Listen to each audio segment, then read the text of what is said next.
Bueno, muchísimas gracias, María Antonieta, por salir con nosotros. Nosotros estábamos hablando, haciendo un panorama de cómo estaba América, ¿no? Un panorama de cómo estaba Honduras, un panorama de cómo está Colombia, de los desafíos que tiene América. Y bueno, y sucede esto, el atentado a Miguel Uribe. A la audiencia, ya saben, ella es María Antonieta Mejía, candidata a vicepresidente de Honduras. Y muchas gracias por seguir con nosotros. Sí, gracias, María Antonieta. Hola, ¿cómo están? Buenas tardes a todos ustedes. Gracias siempre por la invitación. Un gusto saludarle y estar aquí en este programa tan bien visto y que pueda también ser portadora de voces como Honduras, lo que está viviendo con el manual de Sao Paulo que se replica en estas naciones que has mencionado en tu introducción, que no ha aislado de la realidad que viven estos países donde se quiere instalar una dictadura, donde ya están instaladas unas dictaduras y donde no han podido salir de ella. Y Honduras está próxima a caer, no termina de entender el pueblo hondureño de la verdad, de la realidad que pasan cuando las dictaduras se instalan en los gobiernos, donde se pierden las libertades, se pierde la democracia, pero sobre todo se pierde el Estado de Derecho. Exacto, Sí. Es algo que estamos viendo, esto de perder el Estado de Derecho. ¿Pudiste ver esta noticia que nos está impactando en estos minutos? ¿Estás al tanto?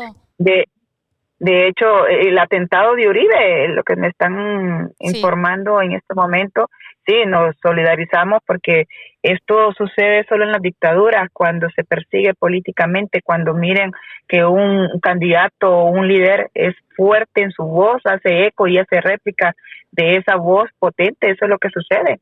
Aquí en las dictaduras lo que es muy, muy, muy cotidiano es la persecución política, te recetan lo que es una muerte anunciada, te encarcelan o te quitan la nacionalidad. Eso es lo que pasa cuando vivís en países donde la libertad de expresión es una limitante, o te sometes. Pero en este caso nosotros sí nos solidarizamos con Uribe, ¿verdad? Sabemos del liderazgo que él tiene, sabemos de lo que representa para su país. Y bueno, eso es parte de las luchas que él batalla a diario y que ha levantado su voz y ha sido espíritu de lucha de muchos. Y los siguientes meses entra Honduras en la elección del presidente, ¿no? Vos sos la candidata a vicepresidente por el Partido Nacional. ¿Cómo estás tomando, o sea, cómo se están preparando para esto? ¿Cómo sentís? ¿Lo notás todo bien o ya empiezan a haber problemas? Bueno, hay que hacerle un poquito de contexto al público. Nosotros venimos de una elección primaria interna, que nosotros tuvimos un impasse, realmente nunca la vimos venir por parte de las Fuerzas Armadas, donde la guardia y custodia de las maletas electorales le corresponde a las Fuerzas Armadas. Y anduvieron ruleteando las Fuerzas Armadas por toda la ciudad capital, así evitando así la votación en los centros de votación, valga la redundancia, la poca participación, queriendo limitar al ciudadano a que no fuera a votar, a depositar su respectivo voto en la urna que le corresponde, porque la urna no llegaba. Entonces, ese tipo de acciones no se puede permitir de cara a una general. ¿Por qué? Porque también se utilizó algunas decisiones mal tomadas desde el Pleno, perjudicando así también el tema de los resultados, poniendo así pues la candidata de ellos como dice que la más votada, pero todo el mundo sabe que hubo fraude y se inflaron los votos. Y así sucesivamente hemos visto cómo se están replicando algunas acciones que se han dado en Venezuela y que lo vinieron a implementar, porque hay que decírselo a todos los que nos escuchan, es que la candidata del oficialismo era la misma secretaria, o sea, era la misma que regía, dirigía, coordinaba a la Secretaría de Defensa. Ella era la ministra de Defensa. Oigan bien, ella es la que tenía a cargo todas las Fuerzas Armadas. De hecho, en unos meses antes fueron por Venezuela a reunirse con Padrino, ¿verdad? Wow. Sí. Entonces, decían que era una solo para conocer algunas acciones que tenían que ver con el desempeño de las Fuerzas Armadas, pero nadie nos quita de la cabeza que fueron a aprender las estrategias de cómo avalar un fraude electoral, porque hasta la vista fue nunca antes visto en Honduras que las Fuerzas Armadas no fallaran con el transporte de las maletas electorales, con la guardia y custodia que solo le competen a ellos. No son novatos. En la vida democrática ellos tienen una función exclusiva en el gobierno y lamentablemente en la Constitución, y lamentablemente no lo han podido llevar a cabo. Estamos hablando, perdón, para poner en contexto al público, de Rixi Moncada, que ella es ministro de Defensa de la República de Honduras. Actualmente, como vos decís, ella gestiona las Fuerzas Armadas, y un poco lo que estás contando, María Antonieta, en esto de que las urnas, ¿no? Esto se metieron, puede ser, en buses, metieron las urnas, daban vuelta, cuando en realidad esas urnas nunca se hizo de esa manera. Es correcto, no, algunas no llegaron al lugar del destino, que es a los centros de votación donde deberían de estar las maletas electorales. Anduvieron ruleteando por toda la ciudad capital. O sea, en la guardia y custodia había un militar en cada bus. No se dieron, por razones que desconocemos y que las investigaciones todavía siguen en curso, no conocemos de la realidad realmente quién le dio la instrucción, por qué falló las Fuerzas Armadas en la guardia y custodia y transporte de las maletas electorales. Lo que sí hubo una realidad, se prestó las Fuerzas Armadas, porque la Fuerza Armada no es novata en el desempeño de sus funciones, ha estado en otros procesos. Además, es las Fuerzas Armadas, ustedes saben que en las Fuerzas Armadas hay estrategas, hay hombres experimentados que saben cuál es el anillo de seguridad que debe de tener la custodia de una maleta electoral. Y en este caso le falló la estrategia, le falló la herramienta, fallaron los custodios, fallaron los militares, en fin, falló todo, que tanto así que privaron de a mucho al ciudadano de ir a votar. La ventaja que hubo todo esto es que muchos ciudadanos no se dio por vencido. No desmayó en su causa, no se rindió, estuvo guardando y esperando a altas horas de la noche que llegara la maleta, exigía a gritos la maleta electoral, y por esa misma exigencia es que lograron llegar las maletas electorales. La representante que nosotros tenemos en el Consejo Nacional Electoral, junto con la otra de oposición, pues se pusieron manos a la obra a rescatar las maletas de manos de las Fuerzas Armadas y ponerlas en el lugar del destino final para poder llevar a cabo la elección.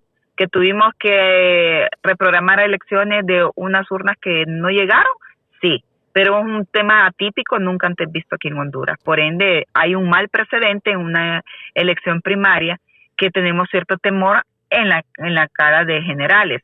Teniendo algunos antecedentes de hecho, pues hemos tenido a bien analizar todos los hechos, todas las acciones que conlleva una elección y dónde podemos salvaguardarlo. Sin embargo, estamos viendo con suma preocupación el tema de la observancia internacional. Claro. ¿Por qué? Porque por lo que estuve viendo, invitaron a observar, sí, pero va a estar para el centro Cartier, también va a estar. Hay varias personas, ¿no? Como que veo que están invitados nacionales e internacionales a asistir, y creo que ayer inauguraron esto de que justamente el que quiera asistir también a velar por esa votación se puede postular, por lo que tengo entendido. Sí, es correcto. La veeduría va a ser un eje fundamental de cara a que el 30 de noviembre. Esa es una realidad. Pero lo otro es que vemos con suma preocupación que países que están interesados en la veeduría social no le han sido acreditados sus cartas credenciales en la diplomacia. Hay 11 países que tienen pendiente la presentación de sus credenciales y que la presidenta no ha querido pues recibírselas. Ya tienen 9 meses de estarse esperando. Entonces esto te analiza también que estos países que están interesados en la observancia no les sean recibido sus credenciales con la única y objetivo de no incorporarse en la observancia.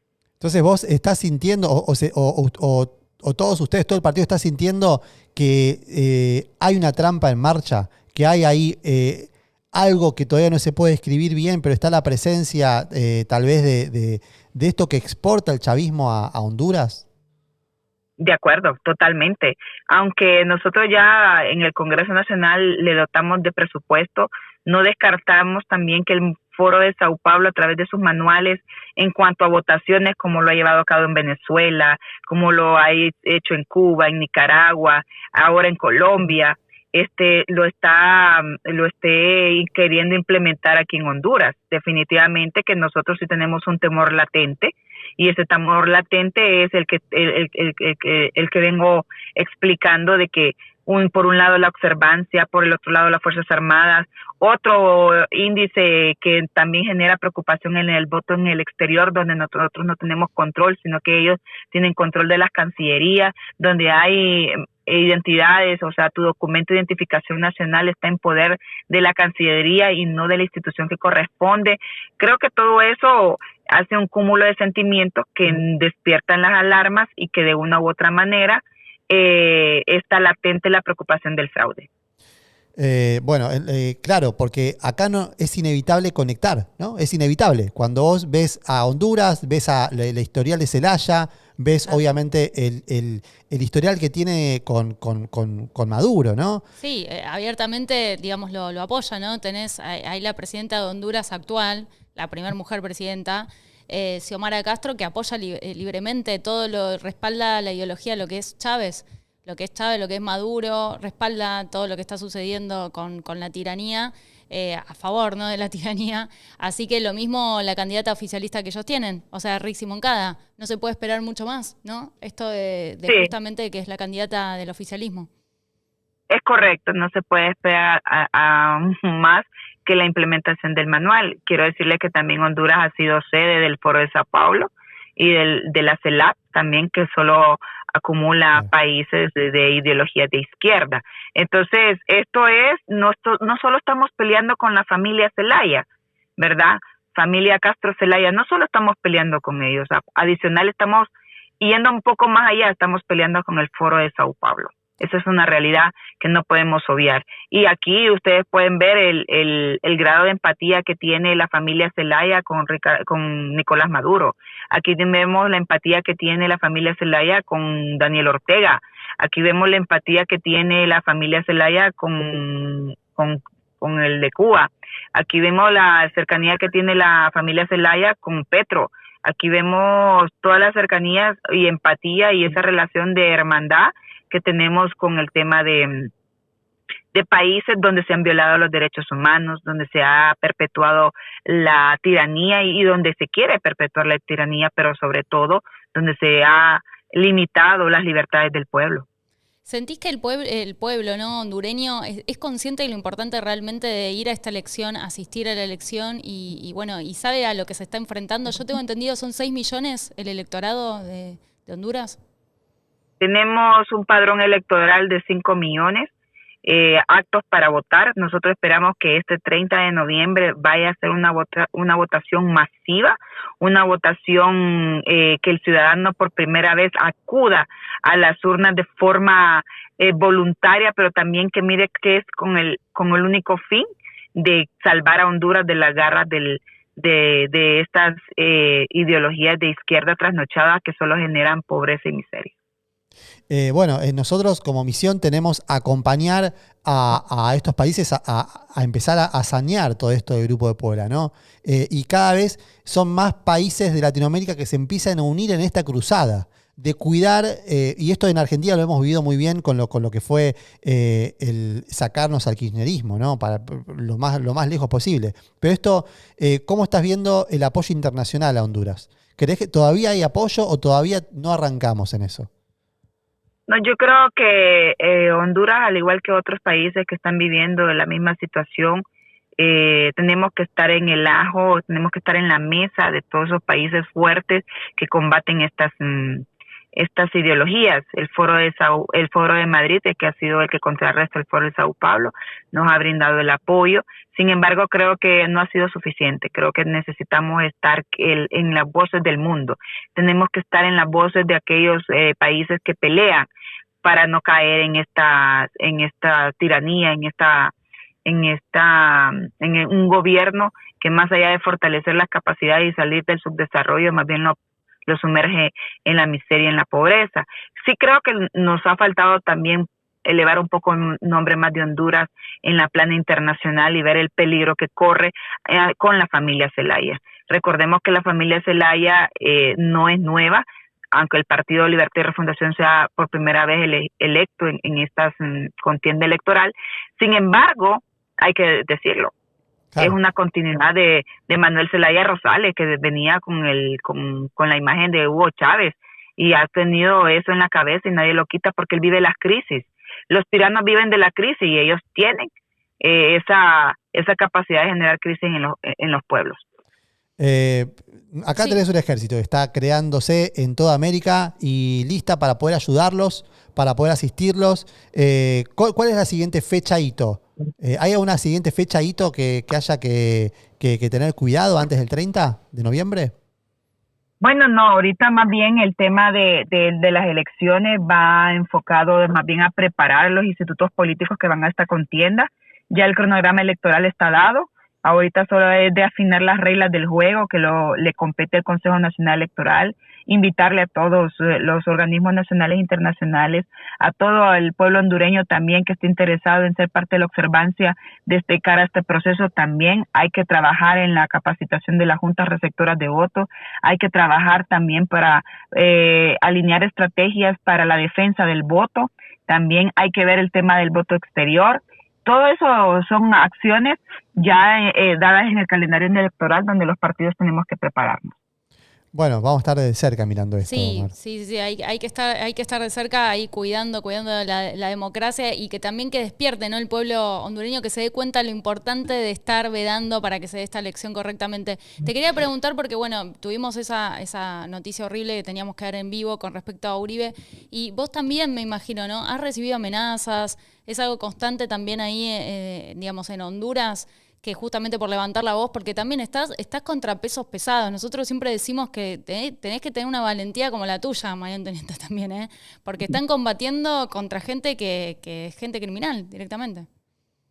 Bueno, mire, nosotros llevamos 3 años enfrentando la violencia política que se ha dado a través de la institucionalidad que ha puesto paradójicamente una mujer, ¿verdad?, que nos gobierna. Es donde más ataques hemos sufrido como mujeres, donde más desacreditación hay para las mujeres. Es más, te voy a decir una cosa, la inseguridad de las mujeres ha aumentado. Tenemos los índices en feminicidios hoy por hoy. ¿Por qué? Porque no hay respeto de la institucionalidad para las mujeres, no se predica con el ejemplo. Y hoy por hoy tenemos que levantar la voz, aunque levantar la voz sea una amenaza latente entre tu vida. Pero nosotros no nos vamos a callar. Nosotros sí queremos dejar un legado en la historia democrática de nuestro país. Callar para nosotros, la oposición, no es una opción. Y hoy por hoy, pues, hemos visto el reflejo, el futuro que se puede venir para Honduras. Venezuela es uno de ellos. Y nosotros no queremos caer como Venezuela. El pueblo aquí es más informado, el pueblo sí es más decidido. Aquí hay un pueblo que va a luchar, ¿verdad?, por su propio pueblo para seguir gozando de esas libertades. Sin embargo, el temor es latente a nuestra vida, a nuestra familia. Sin embargo, te repito, reitero y recalco, callar no es una opción. Hay que seguir luchando. El pueblo tiene que salir también masivamente a votar. Aquí no es elección quedarse sentado en casa, sino que levantar su voz y también su voto. Aparte, perdón, te voy a hacer una pregunta. María Corina está inspirando a muchos sectores, ¿no? ¿Qué es para vos María Corina? ¿Has tenido contacto con ella? ¿Cómo? Porque las mujeres al poder es tremendo, porque es una... Si la conocías. Sí, obviamente sabemos de la trayectoria de María Corina, el cual admiramos muchísimo su valentía, su fuerza, su guerra. Sabemos de su trayectoria política también y que él está apostando todo por el todo para sacar a Venezuela de las garras de la tiranía. Y aunque no le ha sido fácil su lucha, pues ha servido de inspiración de mucho. Creo que también hay que ayudarle desde ese mundo de inspiración también a no dejar caer los países en manos de la tiranía. Con eso yo creo que también su lucha se da por satisfecha. Y en algún momento Nicolás Maduro tendrá que caer. Pero es una fuerza del pueblo. Creo que hay que cuerparla, hay que motivarla.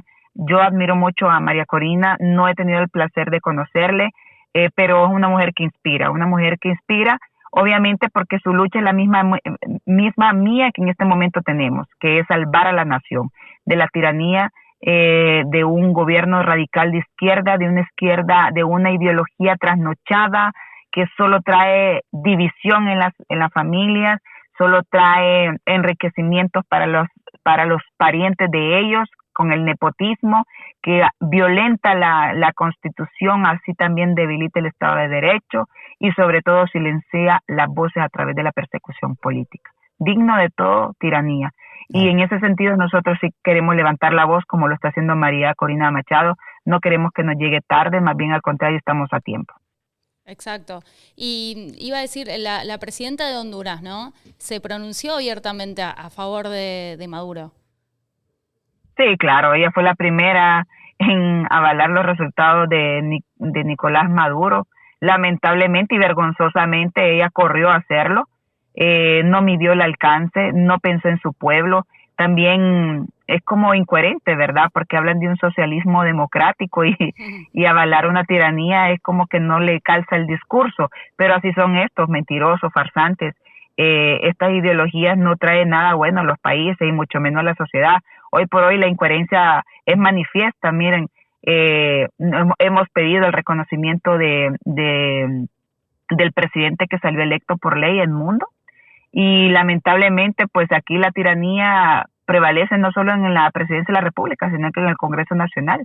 Aquí se dicen llamar socialistas, pero actúan al estilo de las dictaduras. Claro, no lo reconocieron al mundo. Es uno de los países que no reconoció al mundo porque tenemos a la cabeza esta presidenta con estas ideologías. Y la candidata también, lo mismo, Rixi Moncada, ¿se pronunció abiertamente con respecto a la situación de Venezuela? Bueno, ella es un continuismo de la presidenta Xiomara, son hinchipinches, son comadres, entonces no puedes pensar que pueden actuar diferente, ¿no? Entonces, en ese sentido, ellos hablan de más bien que su proyecto político es la continuación de la refundación, o sea, seguir sumergiendo el país en la miseria, en la pobreza, en los altos índices de inseguridad, en los altos índices de desempleo, altos índices de la migración. Entonces, hoy por hoy lo que tenés es un continuismo en cuanto a la candidata de Libertad y Refundación. Adicional a eso, estas ideologías no tienen a Dios, ustedes son alejados de Dios. Entonces, donde Dios no gobierna, gobierna el diablo, y el diablo solo en fechorías piensa. Exacto. Entonces, eso es lo que hace la ideología. Eso es lo que está haciendo en Honduras. Y la división de poderes, pues me quedé pensando con esto que marcabas de las Fuerzas Armadas, que notaste que justamente estamos para poner a la audiencia en contexto, es esto, de la candidata de Rixi Moncada, es ahora ministro de Defensa, pero es la candidata también a presidenta. Entonces, digo, ahí las Fuerzas Armadas, bueno, ahí hay una alerta que justamente hay que poner foco. ¿Y cómo ves el resto de los poderes? ¿Hay división realmente de poderes o también Honduras empieza a perder esto de la división de poderes? Bueno, mire, hay un antecedente de que todos los gobiernos tienen su cuota en los poderes del Estado. No hay institucionalidad, no hay autonomía, aunque la Constitución dice que son los tres poderes del Estado que se complementan entre sí, pero sin relación de subordinación. Lamentablemente, en Honduras no funcionan así. Todos tienen su cuota de poder. Entonces, por ejemplo, el presidente del Congreso Nacional está de forma ilegal porque está puesto con 44 votos por mandato de la presidenta Xiomara. La que está de presidenta de la Corte Suprema de Justicia es la cuñada, amiga, prima, hermana, no recuerdo el parentesco que tiene, con la presidenta de la República. O sea, independencia de poderes no lo hay. Imagínense que recientemente la presidenta le ordenó a la presidenta de la Corte Suprema de Justicia que la fuera a representar en un acto católico allá en el Vaticano. Entonces, ¿desde cuándo hay una relación de subordinación? Nunca, no hay una autonomía. Y la otra le contesta corriendo, sí, ahí voy. Entonces, aquí donde mirar, donde no hay independencia de poderes y lamentablemente donde se solaya la institucionalidad. Vamos a seguir de cerca, María Antonieta Mejía, candidata a vicepresidente de Honduras, y también para darle contexto a toda la audiencia, vamos a seguir cerca el caso Honduras y vamos a ponerle ojos ahí, claro. Porque bueno, arranca. ¿Cuándo sentís que hay algún día que decís, bueno, arrancamos la campaña o ya sentís que están hace rato en campaña? No, nosotros tenemos en campaña 24/7. Nuestra campaña ya arrancó. Nuestro candidato visita todo el país, lo hace a través de su automóvil, no anda con guardaespaldas, no anda con chofer, él maneja su propio carro, él cree que está más llegar ahí a la gente cercano con el pueblo, que el pueblo mismo le pueda decir, estas son mis necesidades, para que nadie se lo cuente, sino que él más bien pueda tener esa peculiaridad de cuando llegue y sea el presidente, pues resolverle los problemas actuales a cada población que llegue. Claro, estamos hablando de Nasri Afura, ¿no? Que le dicen papi a la orden. Yo a mí me quedo como el papi a la orden. ¿Sabés por qué le dicen papi a la orden? Sí, él lo cuenta. Él siempre ha sido un hombre trabajador. De hecho, fue diputado del Congreso Nacional, fue ministro del FIS, que es era de infraestructura en aquel tiempo. Y él siempre le encantaba andar, siempre le gusta, o sea, eso no ha cambiado durante toda su vida política, es andar en la calle, supervisando sus obras, viendo en qué se le puede ayudar a la gente. Entonces se encontró con un señor que maneja un taxi y le dijo, papito a la orden, le dijo él. Entonces desde ahí se quedó con el sobrenombre que le puso el señor del taxi, que le dijo, papi a la orden, le dijo. Y desde ahí entonces se ha quedado con eso. Todo el mundo le dice papito, de cariño. Claro, sí, lo veo como muy cercano, como vos decís, a la gente le gusta ese contacto ahí con la gente para entender bien y me imagino que fue una de esas las cosas que te gustó para acompañarlo en la fórmula. Claro, él es un hombre muy trabajador, un hombre que no es de reflectores, él es más de acción, él cree que la solución no está a través de las cámaras ni de los micrófonos, sino más bien llevándole ahí la cercanía con la gente, esa empatía que tiene, ese cariño, esa conexión que tiene con el pueblo, de congraciarse con el pueblo de tal manera que lo miren como uno más, no como alguien arriba sino que más bien que lo miren como igual y que él puede ayudarle a resolver los problemas actuales del país con solo la oportunidad que le den. Así que papi es un hombre que no confronta, es un hombre que no polariza, es un hombre que te da para trabajar en armonía, en paz y en tranquilidad, que hoy por hoy nos hace falta a los hondureños trabajar en paz y en tranquilidad, porque aquí se trabaja con hostigamiento, aquí se trabaja con persecución, aquí se trabaja con odio, porque aquí hay la intolerancia, ha abarcado las familias hondureñas donde ha traído mucho luto y dolor. Entonces, papi, yo creo que es el hombre apropiado para unificar nuevamente a la familia hondureña, a devolverle esa paz, esa tranquilidad, pero sobre todo el amor al prójimo que hemos perdido hoy en el gobierno de la refundación. Y con papi a la orden y con vos también ahí al poder, me imagino un nuevo aliado para la Venezuela libre, ¿no? Totalmente. Nosotros sí le apostamos a las libertades, no avalamos las dictaduras, no avalamos aquellos gobiernos que más bien solayan el Estado de Derecho. Nosotros sí somos abanderados de las libertades, de la profamilia, de la libre empresa, del bienestar común. Nuestro centro que nos rige como partido es la persona humana y a la que le apostamos. Exacto. Bueno, muchísimas gracias, María Antonieta Mejía. Te vamos a seguir en las redes. Síganla en X, ahí voy a poner abajo en la descripción, voy a poner abajo para que la sigan. Y bueno, estamos ahí a tus órdenes como papi. Como papi. Como papi. Tenés toda una comunidad ahí a la orden, hay 4.000 personas del otro lado en vivo ahora, todos a la orden de ustedes y vamos a estar a velar por la democracia y las libertades en Honduras. Gracias, Gastón, gracias. Un saludo cordial a todos y muchas gracias. Pasen feliz tarde. Gracias. Saludos.